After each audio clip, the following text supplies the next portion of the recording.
வள்ளல் எடப்பாடி பழனிசாமி 1000 பத்தாது, நான் வந்தா 2000 தரேன். அவரு அப்பா 1000, சித்தப்பா 2000, இங்க விஜய்னா அவரு அப்பா சித்தப்பா நான் தரேன் 2500 அள்ளி வச்சுக்கலாம். 2500 ஒரு நாளைக்கு 82 ரூபாய். 2500 ஒரு குடும்ப தலைவி. இவங்க என்ன சொல்றாங்க? தகுதி வாய்ந்த இல்லத்தரசிக்கு. இவரு ஐயா எடப்பாடி பழனிசாமி அனைத்து இல்லத்தரசிக்கும். இவரு அனைத்து இல்லத்தரசி 60 வயசுக்கு உட்பட்ட அனைத்து இல்லத்தரசிக்கும் 2500 ரூபாய். அப்படின்னா ஒரு ஆண்டுக்கு 60000 கோடி ரூபாய் வருது. 60000 கோடி 60000 கோடி தானே? 60000 கோடி மொத்தமா 5 ஆண்டுக்கு 3 லட்சம் கோடி ரூபாய் இந்த மகளிர் உரிமை தொகை. அவர் சொல்றது வந்து பெண்களுக்கான உழைக்கிற பெண்களுக்கான ஒரு உரிமை தொகையாக நாங்கள் இதை கொடுப்போம் அப்படின்னு சொல்லி விஜய் அவர்கள் அறிவிக்கிறாங்க. அப்புறம் பாத்தீங்கன்னா தாலிக்கு தங்கம் ஏற்கனவே அதிமுக கொடுத்தாங்க. இவரு நான் ஆட்சிக்கு வந்தா 1 பவுன் தங்கம் ஒரு சேலை, 1 பவுன் தங்கம் 1,10,000 ரூபாய்.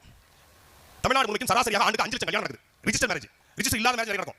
ரிஜிஸ்டர் பதிவு திருமணம் மட்டும், பதிவு செய்யப்பட்ட திருமணம் 5 லட்சம் திருமணங்கள். 5 லட்சம் திருமணம் ஒரு ஆளுக்கு 1 லட்சம் அப்படின்னா கிட்டத்தட்ட 5000 கோடி ரூபாய்.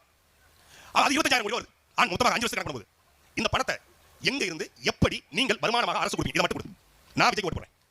எந்த சோர்ஸ் ஆஃப் இன்கம் என்ன? ஒருத்தர் 1000, இன்னொருத்தர் 2000, இன்னொருத்தர் 2500. ஒரு பழைய காமெடி உண்டு. 1000, 10000, 20000 பின்பிலிக்கு பிளாப்பி அவ்வளவுதான். எல்லாம் என்ன பண்றாங்க? வரியை வாங்கி, மக்களுடைய வரியை வாங்கி நாங்கள் உங்களுக்கு தருவோம்ன்றான். அப்ப வரி சுமை கூடாதா? நான் ஆட்சிக்கு வந்தால் இந்த 10,64,000 கோடி கடனை எப்படி அடைப்பேன்? எந்த பேச்சும் இல்ல. நான் ஆட்சி வந்தால் புதிதாக தமிழ்நாடு அரசுக்கு வருமானத்தை எப்படி சேர்ப்பேன்? எந்த பேச்சும் இல்ல.